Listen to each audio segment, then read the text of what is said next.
Pregunta 5. ¿Cuál es el origen del aumento de las obras de brujería? ¿De dónde nace que la práctica de la brujería haya crecido en tan notable medida?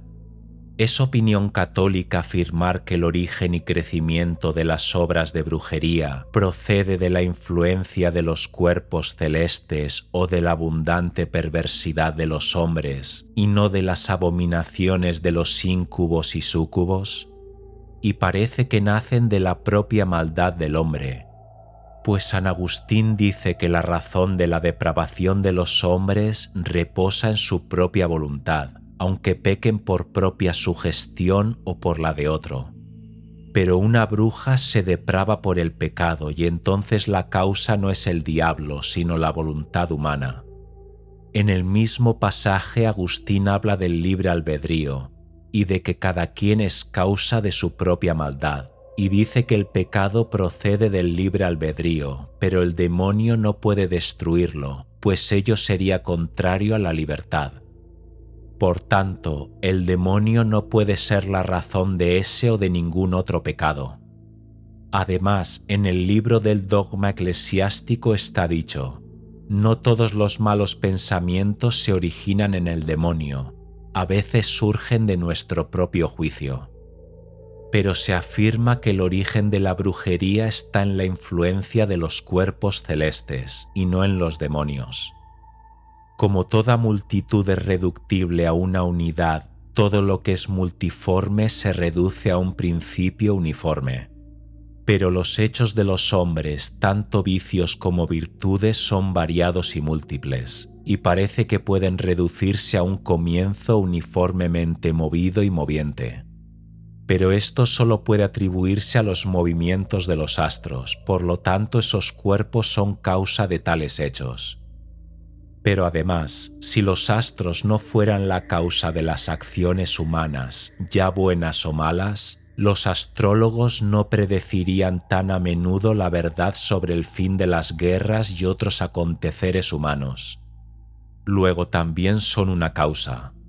Por otra parte, los astros pueden actuar sobre los mismos diablos y provocar ciertos embrujos, y por ende más aún pueden influir sobre los hombres. Esto se demuestra con 3 ejemplos. Pues ciertos hombres llamados lunáticos son perturbados por los demonios en unas ocasiones y no en otras. Y los diablos no actuarían así, sino que persistirían en su accionar si no fueran también ellos profundamente afectados por ciertas fases de la luna. Además se prueba en el caso de los nigromantes, que observan ciertas constelaciones para invocar a los demonios, lo que no harían si no supiesen que éstos se encuentran sometidos a los astros. Y también se presenta como prueba lo que sigue, que según San Agustín los demonios emplean cuerpos inferiores tales como hierbas, piedras, animales, algunos sonidos y voces y figuras. Pero como los cuerpos celestes son más potentes que los inferiores, las estrellas tienen un influjo superior a estas cosas, y las brujas se ven más sometidas, ya que sus acciones proceden de la influencia de esos cuerpos y no del auxilio de malos espíritus.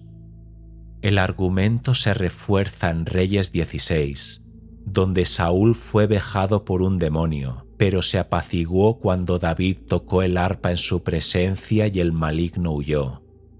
Pero contra esto es imposible producir un efecto sin su causa, y los actos de las brujas son tales que no pueden efectuarse sin la colaboración de los demonios, como lo describe San Isidoro en Ética 8.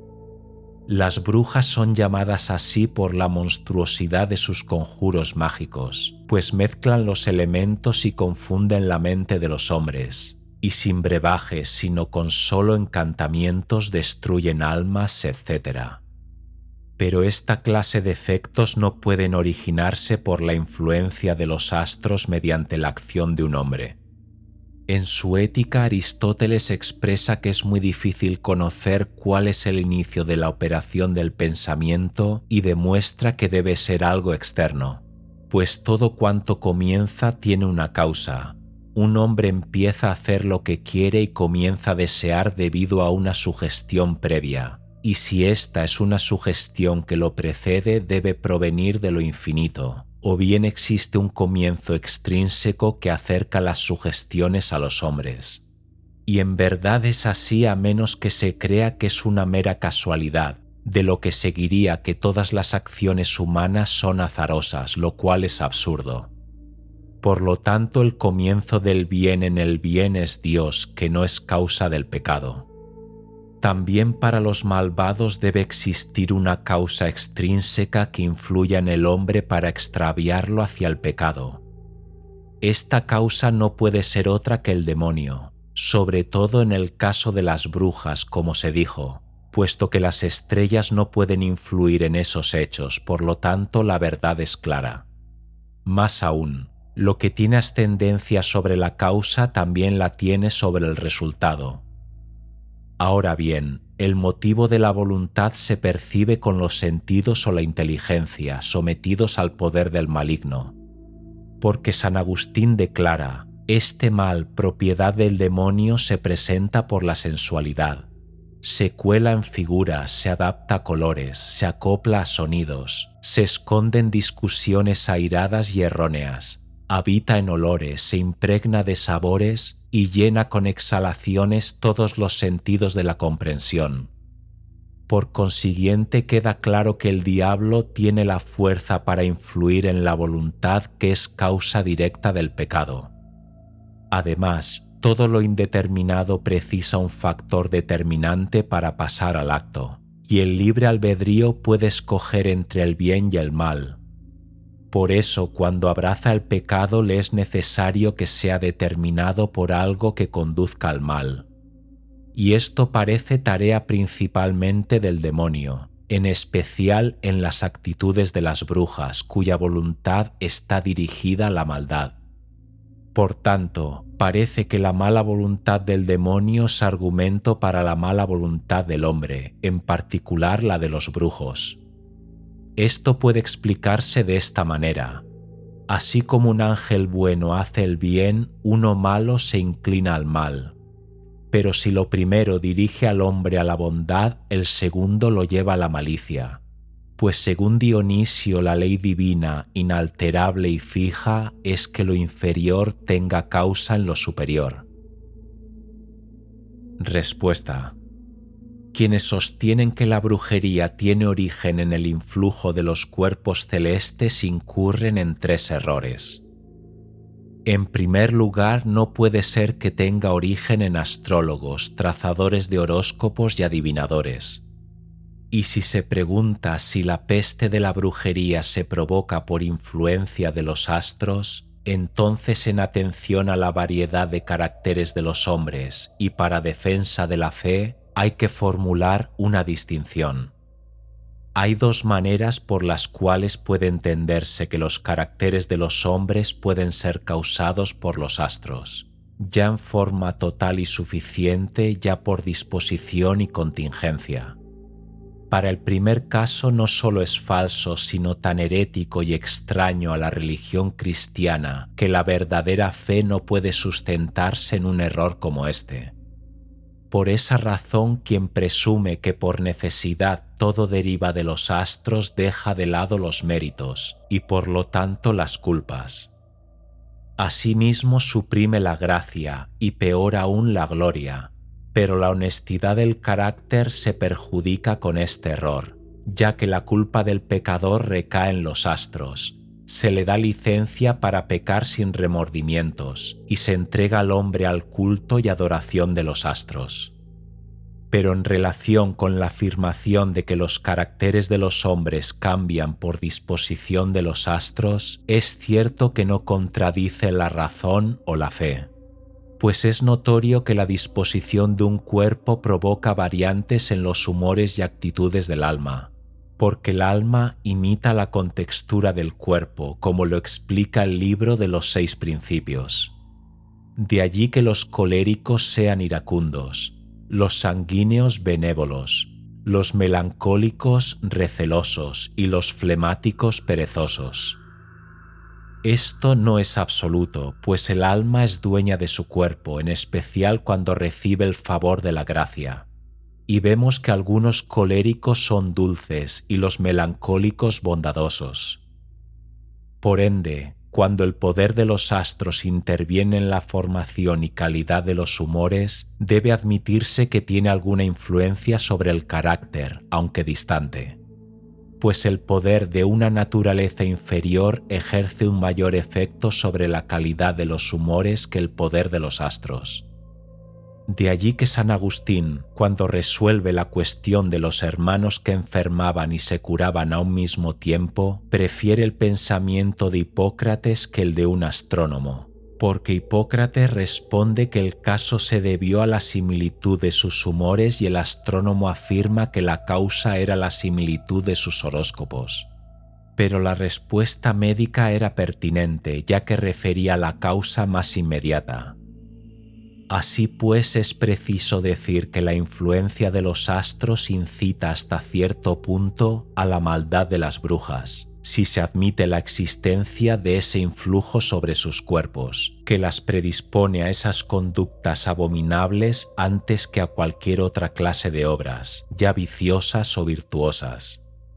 Pero no debe decirse que esta disposición sea necesaria, inmediata y suficiente, sino remota y contingente. Tampoco es apropiada la réplica que se basa en el libro de los filósofos sobre las propiedades de los elementos, donde se dice que los reinos se despueblan y los países quedan deshabitados por la conjunción de Júpiter y Saturno, y se argumenta que tales cosas deben entenderse como externas al libre albedrío, y por tanto la influencia astral tiene poder sobre la libertad humana. Se replica que el decir eso no significa que los hombres no puedan resistir la influencia de los astros con respecto a las disensiones, sino que no lo harán. Porque Tomoleo dice, un sabio se adueñará de los astros, porque si bien Saturno tiene una influencia melancólica y mala y Júpiter una favorable, la conjunción de los dos puede predisponer a los hombres a disputas y discordias. Empero, por intermedio del libre albedrío, los hombres pueden desafiar esa tendencia, y con suma facilidad con el auxilio de la gracia de Dios. Y además no es un reparo validero citar a San Juan Damasceno, que afirma que los cometas presagian la muerte de los reyes, pues aunque sigamos la opinión de dicho santo que difiere de la opinión de los filósofos, ello no prueba la inevitabilidad del accionar humano. Porque San Juan considera que los cometas no son una creación natural, ni una estrella ubicada en el cielo, así que su significación y su influencia no son naturales. Y agrega que no pertenecen a los astros creados desde el inicio, sino que se constituyen para determinadas ocasiones y se disuelven por un mandato divino. Esta es la visión de Juan Damasceno. Pero Dios prefiere anunciar con ese signo la muerte de reyes y no la de otros hombres, bien porque el rey es un personaje público, bien porque de eso puede manifestarse la confusión de un reino. Pues los ángeles, por el bien de todos, son más cuidadosos en vigilar a los reyes, que nacen y mueren bajo el ministerio de los ángeles. Y tampoco difieren las opiniones de los filósofos, para quienes un cometa es un conglomerado caliente y seco, generado en la parte superior del firmamento, próximo al fuego, y que un globo acumulado de ese vapor ardiente adquiere la forma de una estrella, unida a ciertas partes no incorporadas que se extienden en extremidades y son una especie de anexo de él. Y según esta concepción, no por sí mismo sino por accidente, predice la muerte que proviene de las enfermedades calientes y secas. Y como en su mayoría los ricos se alimentan de cosas calientes y secas, en esos casos muchos de ellos mueren, destacándose entre ellos los reyes y príncipes. Esta opinión, si se la considera con atención, no es lejana de la de San Juan Damasceno, excepto en lo atinente al funcionamiento y cooperación de los ángeles, que ni siquiera los filósofos pueden ignorar. En efecto, cuando los vapores por su sequedad y calor no pueden concurrir a la creación de un cometa, aún entonces por causas ya vistas un cometa puede originarse por la acción de un ángel. Así, la estrella que predijo la muerte de Santo Tomás no fue una de las que se hallan en el firmamento, sino que un ángel la formó con alguna materia previa y tras ejecutar su cometido se disolvió. De esto se desprende que cualquiera fuese la opinión que sigamos, los astros celestes no ejercen un influjo definitivo sobre el libre albedrío, o luego sobre la maldad y el carácter de los hombres. Aparte, cabe señalar que los astrónomos con frecuencia presagian la verdad, y que en buena proporción sus juicios son certeros en una provincia o región.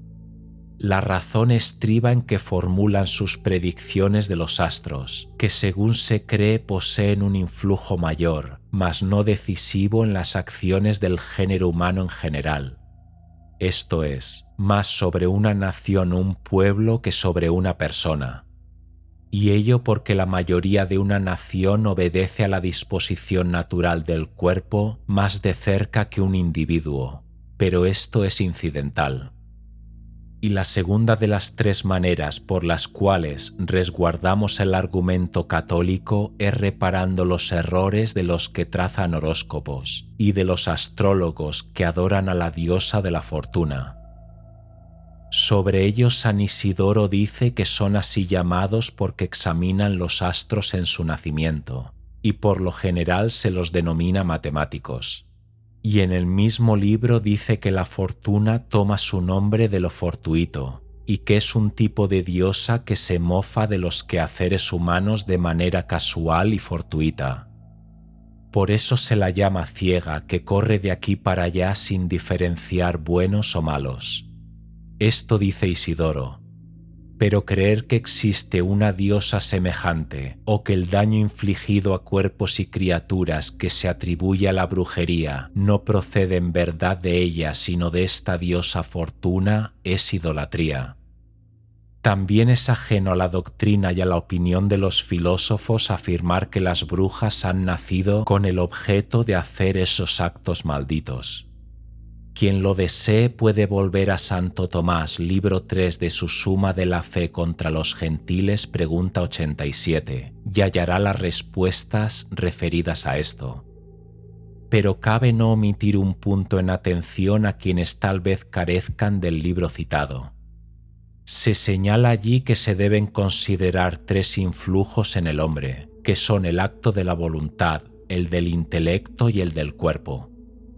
El primero está gobernado directa y únicamente por Dios, el segundo por un ángel y el tercero por un cuerpo celeste. Pues la elección y la voluntad las gobierna Dios para las buenas obras, como testimonian las Escrituras en Proverbios 12. El corazón del rey se halla en manos del Señor que lo vuelve a donde quiere. Y dice el corazón del rey para expresar que así como los grandes no pueden revelarse a su voluntad, tampoco otros pueden hacerlo. Y también dice San Pablo, Dios nos hace desear y ejecutar lo que es bueno. La inteligencia humana es del gobierno de Dios por mediación de un ángel, pero las acciones corporales exteriores o interiores naturales al hombre son reguladas por Dios por medio de los ángeles y los astros. Pues el beato Dionisio dice que los cuerpos celestes son la causa de lo que acontece en este mundo, aunque no sugiere una fatalidad. Y ya que el hombre está regido en su cuerpo por los cuerpos celestes y en su intelecto por los ángeles y en su voluntad por Dios, puede ocurrir que si niega la inspiración de Dios hacia la bondad y la guía de su ángel bueno se vea orientado por sus apetitos corporales hacia las cosas a que lo lleva la influencia de los astros, de modo que su voluntad y entendimiento queden inmersos en la malicia y el error. Pero es posible que alguna persona sufra el influjo de los astros y caiga en el error en que quedan atrapadas las brujas, tales como derramamientos de sangre, hurtos, robos o la perpetración de las peores vilezas, y ello rige para otros fenómenos naturales. Además, como apunta Guillermo de París, la experiencia prueba que si una ramera trata de plantar un olivo, éste no fructifica, lo que sí sucede si lo planta una mujer virtuosa. Un médico en sus curaciones, un agricultor en sus faenas o un soldado en combate pueden hacer más con el apoyo y la influencia de las estrellas de lo que otros podrían con la misma habilidad. Nuestra tercera vía parte de la refutación de la creencia en el destino, y aquí es de señalar que una creencia tal es en un sentido muy católica, pero en otro es del todo herética, pues puede entenderse el destino como lo hacen algunos gentiles y matemáticos, quienes creían que los distintos caracteres humanos tenían su causa inevitable en la fuerza de la posición de los astros. Así que un mago estaba predestinado a serlo, aunque fuese de buen carácter, por la disposición de los astros bajo la cual nació o fue concebido, que lo hizo como es, y a esa fuerza le llamaban destino.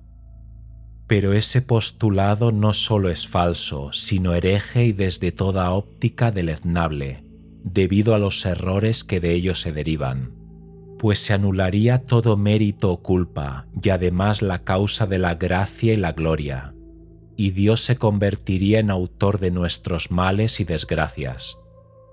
Por lo tanto, es preciso rechazar de plano esa noción del destino, ya que no hay tal cosa. Y acerca de esto, San Gregorio dice en su homilía sobre la Epifanía: «Aléjese de los corazones de los fieles la afirmación de que existe un destino». Fin de la cita.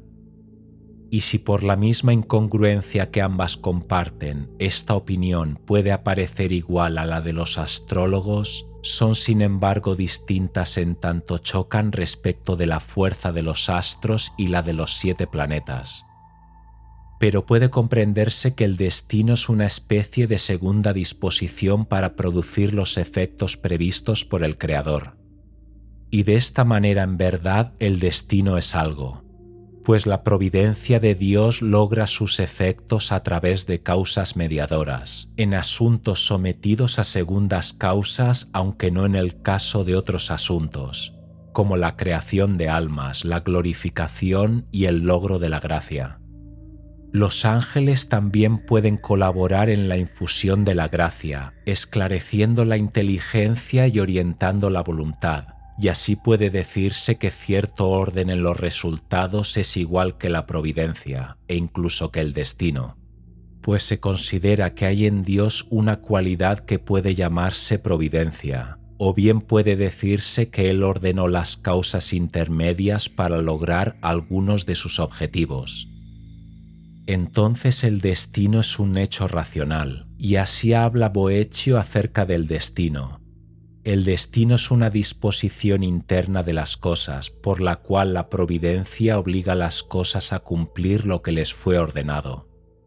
No obstante, los santos se rehusaron a utilizar ese nombre oponiéndose a quienes confundían su significado y le adjudicaban el de la fuerza de los astros. San Agustín dice: si alguien atribuye los temas humanos al destino y entiende por destino la voluntad y el poder de Dios, que conserve su opinión pero corrija su lengua. Fin de la cita. Resulta lógico entonces que lo que se dijo responde de forma suficiente al interrogante de si todas las cosas, incluidos los actos de brujería, están sometidas al destino.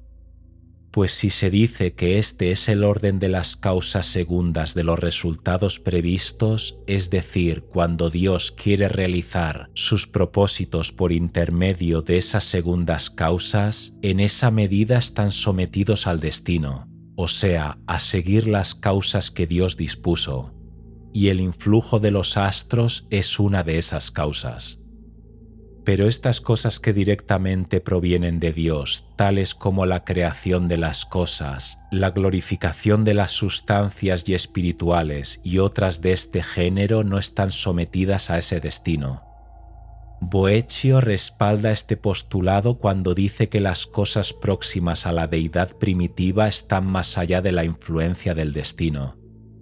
Por lo tanto, las obras de las brujas que se hallan fuera del curso y orden comunes de la naturaleza no están sujetas a estas causas segundas. Es decir, que no tienen su origen en el destino, sino en otras causas.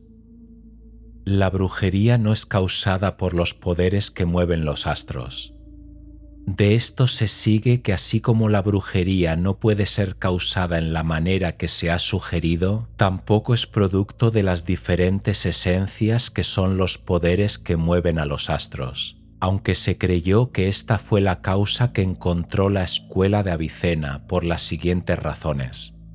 Ellos creen que estas esencias son de un poder más alto que el de nuestras almas, y el alma puede a veces por la fuerza de la imaginación o meramente mediante el miedo producir un cambio en el propio cuerpo. Por ejemplo, un hombre que camina sobre una viga colocada a gran altura cae fácilmente, en su temor imagina que caerá, pero si la viga estuviera emplazada sobre el suelo no caería, pues no tendría motivos para temer caerse. Así, por la mera aprensión del alma, el cuerpo se enardece, como en el caso de los concupiscentes e irascibles, y se enfría, como ocurre con los temerosos. Puede también, por la fuerza que provocan la imaginación y el temor, resultar afectado por enfermedades tales como fiebre y lepra. Y así como en su propio cuerpo, estos flagelos pueden también influir en otro cuerpo, tanto para sanarlo como para enfermarlo, y a esto se le imputa la causa del hechizo al que ya nos hemos referido. De acuerdo con este punto de vista, los hechos de las brujas deben ser atribuidos a los poderes que mueven los astros, sino precisamente a los astros mismos. Por lo tanto, debemos añadir a cuanto hemos dicho en esta materia que esto también es imposible, pues los poderes que mueven a los astros son esencias buenas e inteligentes, no solo por naturaleza, sino también por voluntad, como lo demuestran sus obras destinadas al bien del universo. Pero esa criatura con cuya ayuda se produce la brujería, aunque pueda ser buena por naturaleza, no puede serlo por voluntad. Por tanto, es imposible sostener la misma opinión para ambas esencias. Y que una esencia tal no pueda ser benigna de acuerdo con la voluntad se prueba como sigue, pues no hay ninguna parte de una inteligencia bien dispuesta que extienda su poder sobre aquellos que actúan en contra de la virtud.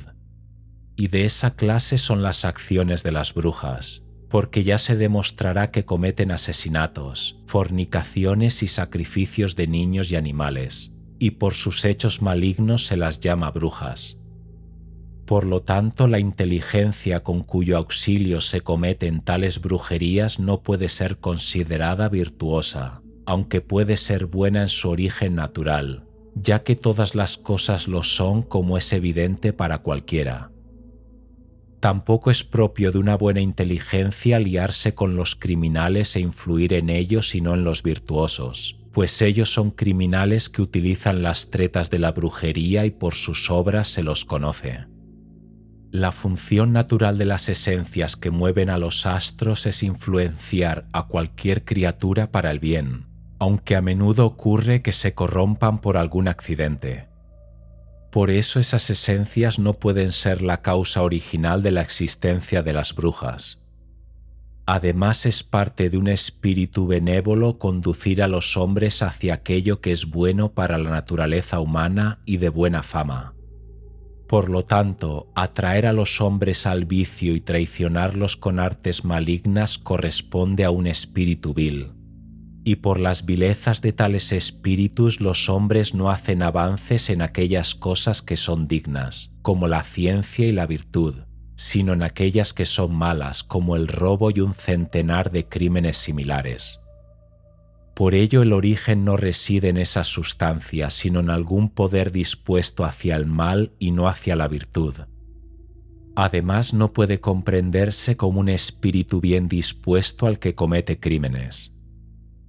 Pero esto es lo que ocurre en los hechos de las brujas, ya que como lo demuestran sus actos, abjuran de la fe y matan a niños inocentes. Por ello, estas esencias que mueven a los astros no pueden, de acuerdo con su bondad, proveer ayuda en estos actos de brujería. En conclusión, este tipo de malas obras no pueden atribuirse a aquello que mueve a los astros ni a los propios astros. Entonces, si tienen origen en algún poder aliado a alguna criatura, y ese poder no es bueno en voluntad, aunque pueda ser bueno en naturaleza, y si los demonios responden a esa descripción, se sigue que es por su poder maléfico que esas aberraciones suceden. Sin embargo, alguien podría plantear la objeción de que la brujería se origina en la maldad humana y que es efecto de las maldiciones y de la colocación de imágenes en ciertos lugares, siendo los astros favorables. Por ejemplo, una bruja plantó una imagen y le dijo a una mujer: «Te volveré ciega y coja», y así ocurrió. Mas ocurrió porque desde su nacimiento la mujer estaba destinada por los astros a sufrir tal aflicción. Y si tales palabras y prácticas hubiesen sido utilizadas contra cualquier otra persona, no hubieran resultado efectivas. A esto debo responder en detalle. Primero, que tales maleficios no pueden ser causados por la maldad humana. Y segundo, que no pueden ser causados por palabras o imágenes mágicas, a pesar de que los astros estén en concurrencia. La brujería no opera solamente por efecto de la maldad humana. Primero debemos probar que las obras de las brujas no se originan en la maldad humana, porque la malicia de un hombre puede ser habitual, ya que por una práctica frecuente adquiere una costumbre que lo incita a pecar, no por ignorancia o por debilidad, sino por malicia, en cuyo caso se acerca al pecado desde la maldad. O bien puede ser por una maldad real, por la que se entiende la deliberada elección de la maldad, que se conoce como el pecado contra el Espíritu Santo. Pero en ningún caso el hombre puede, sin la ayuda de algún poder que lo trascienda, lograr hechizos tales como la mutación de elementos o el daño a los cuerpos, tanto de humanos como de bestias. Y esto está probado primero como causa y segundo como efecto de la brujería, pues un hombre no puede realizar tales obras sin maldad, esto es, sin una debilidad de su naturaleza, y menos aún si su naturaleza ya se ha debilitado y su virtud activa ya se ha visto disminuida. Pero el hombre, mediante todo tipo de pecados y ruindades, ve debilitada su bondad natural. Así lo prueban la razón y la autoridad. De allí que Dionisio diga que el pecado es el efecto de un hábito natural y hable del pecado de la culpa, porque nadie que sea consciente del pecado lo comete a menos que se rebele deliberadamente. Respondo de esta manera. El pecado de la culpa se erige en la misma relación que la bondad natural, así como el bien de la gracia con respecto al pecado natural. Pero por la gracia disminuye el pecado natural, que es como una mecha propensa a la culpa. Por lo tanto, la bondad natural disminuye por la culpa. Y no es válida la objeción de que a veces un encantamiento es causado por una vieja mujer malvada que mira con vileza a un niño, acto mediante el cual el niño es embrujado. Pues como ya se ha demostrado, esto solo les ocurre a los niños por su tierna complexión. Pero aquí nos referimos a los cuerpos de toda clase de hombres y bestias, e incluso a los elementos y catástrofes naturales. Si alguien quisiera profundizar esta materia, preste atención a las preguntas que formuló Santo Tomás sobre la maldad, si el pecado puede corromper la totalidad de la bondad natural, etc. Y ahora, con respecto a los efectos de la brujería, de los efectos llevamos al conocimiento de la causa. Esos efectos, en tanto nos conciernen, están fuera del orden de la naturaleza creada así como la conocemos, y se producen mediante el poder de algún ente para nosotros desconocido. Aún así no son milagros, porque los milagros son hechos practicados por fuera del ámbito de la creación natural. Los milagros son forjados por el poder de quien se halla por sobre el orden de la creación, que es Dios Todopoderoso. Como está dicho, tú eres aquel que ha logrado grandes prodigios. Así también de las obras de las brujas se dice que son milagrosas solo en cuanto son producidas por alguna causa desconocida para nosotros y lejos del alcance de la creación natural tal como la conocemos, de donde se deduce que la virtud corpórea de un hombre no puede transformarse en causal de tales obras, porque éstas mantienen esta cualidad para siempre, y que la causa con el efecto natural es en el caso del hombre naturalmente reconocida y sin maravillas.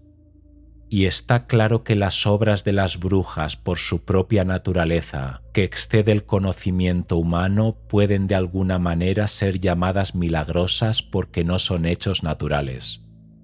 También lo demuestran los doctores, especialmente San Agustín cuando dice que por artificios mágicos muchos milagros son similares a aquellos milagros producidos por los siervos de Dios.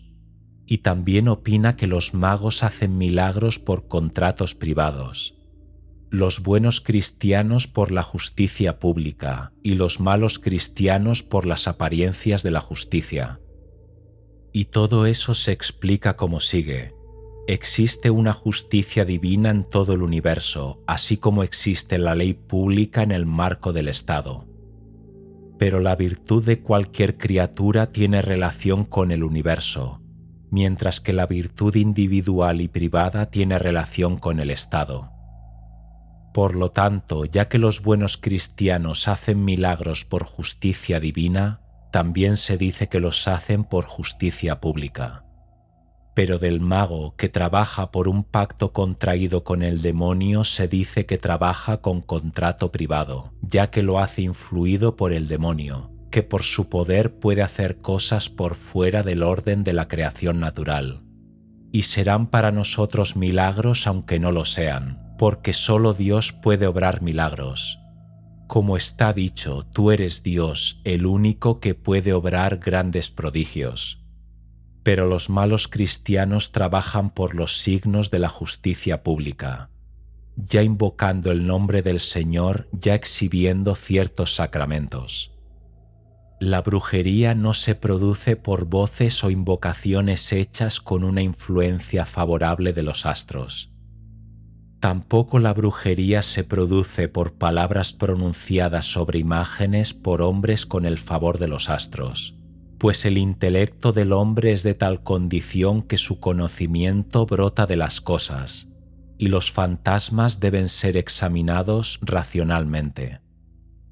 No está en su naturaleza simplemente por pensamiento o por la operación intrínseca de su intelecto el provocar sucesos por el mero hecho de expresarlos mediante palabras, pues si hubiera hombres con semejante poder no serían de la misma naturaleza que nosotros y solo por error se los llamaría hombres. Pero se dice que los brujos producen estas cosas con palabras cuando los astros les son favorables, de lo que se desprende que serían capaces de obrar por el poder de las palabras solo con ciertas condiciones, y que carecerían de tales poderes sin la ayuda de los astros. Pero esto es claramente falso por todo lo que quedó dicho acerca de los astrománticos, trazadores de horóscopos y adivinos. Además, las palabras expresan la concepción de la mente. Ni los astros ni los poderes que los mueven pueden influir en el entendimiento, a menos que lo quisieran para su propio provecho, y aparte del movimiento de los astros para iluminar el entendimiento. Esto solo podría ocurrir si se persiguiera el bien, pues no es la iluminación sino la oscuridad la que gobierna la comprensión de las obras del mal, pues esa es la función de los malos espíritus. Por consiguiente es claro que si sus palabras resultan de algún modo efectivas no lo es por la virtud de las estrellas, pero sí a causa de alguna inteligencia que puede ser buena en naturaleza pero no en voluntad, ya que siempre trabaja para el mal, y así es el demonio, como se ha aclarado. Otra vez hemos demostrado que hay dos clases de imágenes: Las de los astrólogos y magos están dispuestas no por la corrupción, sino para la obtención de algún privilegio. Pero las imágenes de las brujas son muy diferentes, pues siempre se las ubica secretamente en algún lugar por órdenes del demonio para lastimar a una criatura, y quienes caminan o duermen sobre ellas sufren daños, como lo confiesan las brujas, por lo que todo lo que hagan lo hacen por designios de los demonios y no es atribuible a la influencia de los astros. En principio debemos entender las palabras de San Agustín cuando expresa que la causa de la depravación humana reside en la voluntad del hombre, refiriéndose a que la causa produce el efecto. No es así, sin embargo, con la causa que permite el efecto, o lo dispone o lo sugiere, en cuyo caso es el diablo la causa del pecado, la depravación, ya que solo Dios permite que en la bondad resida la maldad, como dice San Agustín. El demonio provee la sugestión interna y persuade tanto interna como externamente por una activa estimulación, pero solo instruye a quienes están bajo su completo dominio, como las brujas, a quienes no es necesario tentar desde dentro, solo desde fuera. Y así arribamos al segundo argumento, que cada uno resulta ser por entendimiento directo la causa de la propia maldad. A este respecto debe decirse que aunque fuera contrario a la doctrina del libre albedrío, creer que un hombre puede ser influenciado por una orden directa, no debe decirse que es influenciado por sugestión. Tercero, los impulsos hacia el bien o el mal pueden ser causados por la sugestión de una influencia de los astros, y el impulso se recibe como una inclinación natural a las virtudes o los vicios humanos. Pero las obras de las brujas están más allá del orden común de la naturaleza, y por lo tanto no pueden ser sujetos de esas influencias. El cuarto argumento es igualmente claro. Por más que los astros sean una causa para los actos humanos, la brujería no es propiamente un acto humano. Para el quinto argumento, que los poderes que mueven los astros influyen en las almas, si esto es entendido directamente, tal influencia se dirige hacia el bien, pero no hacia la brujería como se ha visto más arriba. Pero si se lo entiende mediatamente, entonces por medio de los astros ejercen una influencia sugestiva e indirecta. Sexto, hay dos razones por las cuales los demonios molestan a los hombres durante ciertas fases de la luna. La primera porque buscan desacreditar a una criatura de Dios, a saber, la luna, como dicen San Jerónimo y San Juan Crisóstomo. La segunda porque no pueden, como se dijo antes, operar si no es por medio de poderes naturales. Por eso estudian la aptitud de los cuerpos para recibir diversas impresiones, y porque, como dice Aristóteles, el cerebro es la más húmeda de todas las partes del cuerpo, y por lo tanto está principalmente sujeto a la influencia de la luna, que por sí tiene el poder de incitar humores. Más aún, las fuerzas vitales se perfeccionan en el cerebro, y entonces los demonios perturban la fantasía de los hombres en concordancia con ciertas fases de la luna, cuando el cerebro está maduro para reparar en dichas influencias. Hay dos razones por las cuales los demonios se presentan como consejeros en ciertas constelaciones. Primero, porque incitan al hombre al error de pensar que existe alguna divinidad en los astros. Segundo, porque piensan que sujeta a la influencia de algunas constelaciones, la materia corpórea es más apta a asimilar sus maldades. Como dice San Agustín en La Ciudad de Dios, los demonios son atraídos por variadas clases de piedras, hierbas, árboles, animales, canciones e instrumentos musicales. No como la comida atrae a los animales, pero sí como los signos de las cosas atraen a los espíritus, como si esas cosas les fueran exhibidas como un signo divino del honor ante el cual se muestran ansiosos. Frecuentemente se objeta que los demonios pueden verse obstaculizados en su empeño por molestar a los hombres, con el empleo de hierbas y música, como se alega en el relato de Saúl y la música de arpa. De aquí que se argumente que ciertos hombres pueden obrar maleficios mediante hierbas y causas ocultas sin el auxilio de los demonios, con solo la influencia de los astros, que tienen un poder más directo sobre la materia corpórea que la que suelen tener los hechos de las brujas sobre los demonios. Aunque esto debe contestarse con más atención, debe notarse que las hierbas y la música no pueden, por su virtud natural, aplacar las molestias que los demonios causan a los hombres con el permiso de Dios y de los ángeles. Apenas pueden mitigar esos disturbios, y eso solamente si tienen una naturaleza tan insignificante que puedan extirparla enteramente. Aún así pueden lograrlo no enfrentándose al demonio, ya que éste es un espíritu separado contra el que nada corpóreo puede actuar, sino actuando contra la verdadera molestia que causa. Porque cada causa con poderes limitados puede desencadenar un efecto más intenso en un material compatible que en uno incompatible. Aquellos que actúan así lo hacen sobre un paciente predispuesto.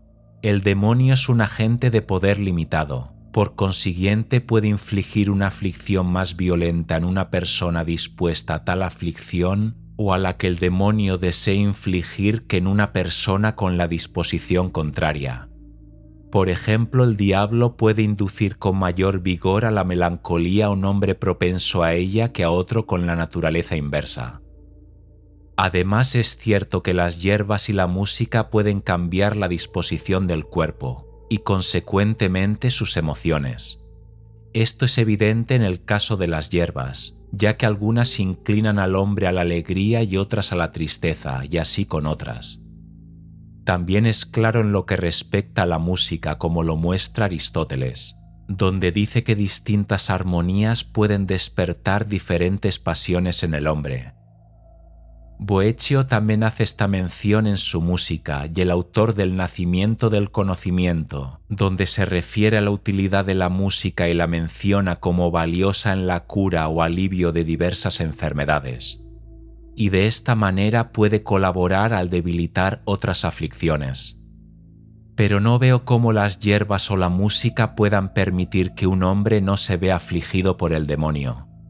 Incluso si tal cosa fuera posible, el demonio, valiéndose apenas de los vaporosos nudos del espíritu, puede afectar al hombre gravemente. Las plantas y los sonidos por sus propias virtudes no pueden liberar a los hombres del peligro de ser seducidos por el diablo. De todas maneras, a veces ocurre que al diablo se le permite causar apenas una pequeña vejación en los hombres, pero con el poderío de la disposición en contrario se la puede remover totalmente. Y entonces las hierbas y la música lo logran. Por ejemplo, el diablo puede perturbar al hombre con una tristeza tan sutil que mediante el empleo de ciertas hojas y melodías que provoquen una dilatación de los sentidos contrarios a la tristeza, se la puede remover en su totalidad.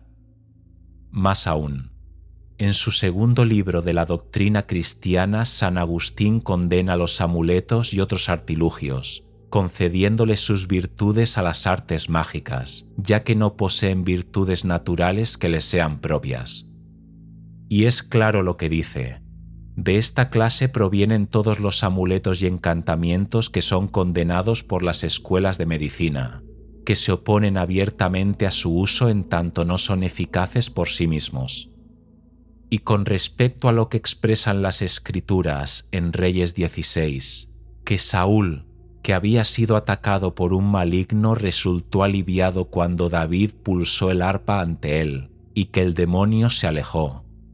Debe decirse que esto es cierto, que mediante la ejecución de ese instrumento y la virtud natural que se le atribuye, su aflicción se vio reducida y una cierta calma le invadió y redujo su sufrimiento. Pero la verdadera razón de la retirada del demonio mientras David tocaba el instrumento era el poder de la cruz, lo que se explica claramente en la glosa que dice: David era maestro en música, hábil en el conocimiento de diversas armonías, y mostraba la unidad de la esencia tocando cada día diversos motivos. Así rechazaba el espíritu del mal con el arpa, no por virtud del arpa misma, sino porque estaba hecha en forma de cruz, como una cruz de madera con las cuerdas extendidas al través. Y ya en aquellos tiempos los demonios huían de esto.